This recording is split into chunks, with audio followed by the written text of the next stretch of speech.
So the purpose of my life is to be a saint and making saints. A little bit about me. As you know, I come from India. That's where India is in the globe. And that's how India looks like. We have 29 states and 7 federal territories in India. And some major cities in India. And India is like 1/3 of the United States of America. 3 times Texas. And we have 3 times more the people of the United States of America. So we are more than 1 billion people. And India is a land of religion, Christianity, Hinduism, Jainism, Buddhism, Sikhism, even Zoroastrianism is there. That is what India is known as, a land of religion. Christianity is very little, maybe around less than 3% anyway, Christianity. Our 2 major icons are Gandhi and Taj Mahal. And that is where Father Joseph and I come from, the state, the red one. And in my state, the story is a little different. Christianity is a little up. We are almost at 20%. And the reason why, because that is where I am from, my state. Both of us are from that location. And my location is known as, the state is known as God's own country. On the one side we have coastal areas and beaches, and the other side we have mountains. And both of us are from the mountains, and the weather is very nice. We have 2 seasons. Rainy season and non-rainy season. But during the non-rainy season, the weather is good. It may be 60s in the morning and then going up to 80 and 85s during the day. So very pleasant and nice. In a Catholic Church in India, we have almost 20 million people and 168 dioceses. Many people do not know about, the Catholic Church is composed of almost 24 rites or traditions that we call. The reason why we have that many traditions, because the apostles went out throughout the world proclaiming the good news of Christ, and they established the churches throughout the world according to the local traditions and rituals. So you are all the Latin Rite, which is the major rite in the world, and the majority of the Catholics belong to the Latin Rite. But there are 23 other Eastern traditions, and so we all believe the same faith and same tradition, same doctrines and all that. But some of the traditions, the way we celebrate the Mass or the administer the sacraments, they are a little different. That is why we have the different rites. And we are called the Syro-Malabar Rite because Saint Thomas the Apostle came to India right after the death of Christ. And the reason why he was able to come, because as we said, we grow spices, and it is said from the time of King Solomon there used to be trade relationship going on between my part of the world and the rest of the world. So it was possible for Thomas to come there, and he established 7 churches then, and we believe we are Catholics or Christians from that time onwards.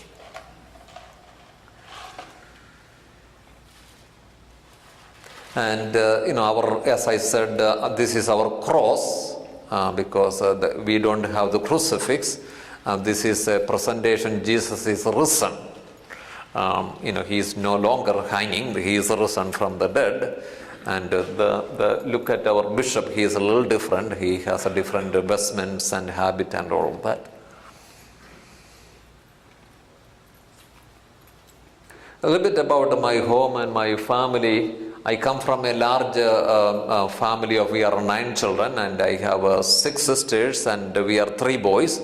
I have 3 sisters who are religious, and I have 7 nephews and 7 nieces. The oldest is also a religious sister. All of them are teachers back in India. And that's my home village, a little bit of my picture and all that, so you can see the beauty of growing up. My family, most of our, even though we are very minority, the Catholic faith is very strong, and Catholic families are very strong. So growing up, the tradition, every family, it is a tradition that we come together and pray the rosary and spend at least 1 hour in the evening, even today, as a family time to pray and all that. So, when I was the youngest of 9 children, so when 3 of my sisters, they were already going to the religious order. So when they came back, they started bringing me the life story of saints. So my hobby as a little boy was reading the life stories of saints, and that deeply influenced me to become a priest and all that. So this some of the saints that really influenced me. Saint Dominic Savio, he is a saint from the 19th century. And on the day he made his first Holy Communion, he made a promise: death but not sin. And he was faithful to that promise. He died at the age of 14. So he was one of my heroes. And then Maria Goretti, she died at the age of 11 or 12. And she said, I'm a Christian for 3 reasons. For the greater glory of God, my own salvation, and the salvation of my brothers and sisters. That is why she was able to convert the person who killed her. You know her story, right? She was stabbed 14 times or whatever. So before she died, she deeply influenced her murderer. And her murderer was at the canonization of her in Rome. So she converted him. And Saint Augustine, he was a wild boy, but he had a conversion. But one question he asked himself: if he and she can be a saint, why can't I? And Gandhi, he said, my life is my message. And when we look at him, we know that he was a good man. My formation, I went into the seminary when I was 15 years old, and then we had that is a normal tradition where we go to the seminary. We have 12 years of seminary. The high school, we graduated a kind of high school 10th grade, and then we go to the seminary and finish 2 years of high school, and then we have in India the undergraduation is 3 years. So we have 3 years of philosophy. Since we are religious, we have 1 year of a novitiate, year set apart for just a prayer and doing penance and study about the congregation, and then at the end of that year you officially become a member of the religious order, and then you go to the philosophy and study philosophy, and then we have 1 year of practical training. We will be assigned in somewhere. I was assigned in a mission territory. I had the opportunity to work in the slum and all that 1 year. And then I came back. I made my final profession, that means final commitment to the church. And then 4 years of theology, and then my ordination January 1st, 2000. I'm a product of the great Jubilee year, 2000. So that's why, I went to the slum and all that. So I have a little bit of experience of what it means to be a poor person on the street as well. And after becoming the priest, I became a priest 2000. But before I came to the United States, I was assigned at the headquarters of my religious order. We are almost my religious order, MCBS, Missionary Congregation of the Blessed Sacrament. We are almost 400 priests and 250 seminarians in 12 years of formation. So my first assignment was the headquarters as the secretary to my superior. And at that time I was also a chaplain in the nearby convents, because they had a religious formation houses there. So that is my life, 18 years as a priest, so 4 years in India and 14 years here in the United States of America. 7 years in Germantown, OLPH, Some of my good friends are here. And then for 3 years, St. Francis, some of my good friends from there are here. And then 3 years in Millington, and then 1 year here. My greatest training is my cancer experience. I'm a multiple myeloma cancer patient. I was diagnosed at the age of 34 years old. Looking like this, never was unhealthy or anything. Eating the right meals and exercising and playing games and all that. So we even had a volleyball group at OLPH, and all on a sudden I was feeling like a shortness of breath, and I thought, man, maybe the health, the lifestyle in the United States is doing to me. So I started running and all that. It's not going away. So I went to the doctor, and he diagnosed me stage 3 multiple myeloma. The Kubler-Ross, many of you know the story. The Kubler-Ross, you go through that process of denial, depression, anger, and all that. I did not go through all that process. I went through 2. The first thing, denial. Like the doctor might have made a mistake. So I had to go to 2 or 3 doctors to make sure they are saying the right, right story, and I felt like I was perfect. And then I went to the acceptance, because somehow the Lord prepared me for that mission. And even today, I will tell you a little bit later, a few principles that helped me to overcome my cancer was, a few years ago, prior to that, I happened to watch the movie The Passion of the Christ, and Jesus is carrying that cross, going to Calvary, and he exhausted and tired, and he couldn't move any longer. And then Simon is telling the Lord, we are almost there. And that gave Jesus the courage to go. If anybody being diagnosed with a cancer and have taken chemotherapy, it's not a fun thing, I did 5 intense heavy dose of chemotherapy. I had to take a break from my ministry. I went to Little Rock. We had an apartment and all of that, so I stayed there. And then 2 stem cell transplants. So the chemotherapy and stem cell transplant, they will bring you down to 0. So you don't have a life. You are just existing there. And then they will bring you back. That's how the treatment was. So that really helped me, that notion, we are almost there. We will get better, So that gave me the courage to hold on to it and move on. And I also thought about suffering is a vocation. Remember the story of Jesus. For Jesus, that was a vocation in life. And that is the only reason he came to this world. Suffer and die. So I consider maybe my own purification and purification of my people. So I took it as a vocation, and even now I consider it as a vocation.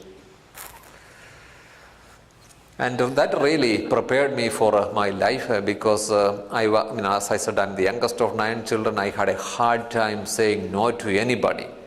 And I hated to say no to anybody. But today that is the one thing I love to do, say no to people. Because I became very strong. I think nobody can intimidate, whether you like Trump or not. I feel like I'm a Trump guy. I have a very thick skin now. Nobody can intimidate. So that really helps me in my ministry, because if being a priest is not an easy job. If you have 50 people in the congregation, 50 of them have 50 different ideas how to run the place. And you cannot say yes to everybody, then you will be worse administration.